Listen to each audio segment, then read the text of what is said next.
বাচ্চারা কি করছো? চলো আজ আমরা ABC পড়ব। আমার সাথে বলো, A B C D E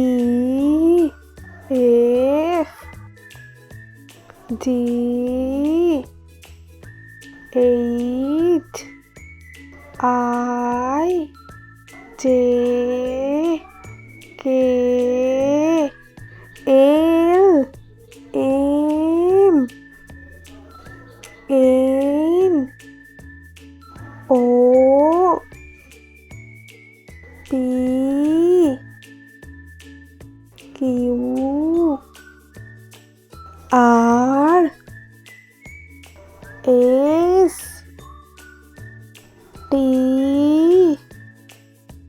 U V W X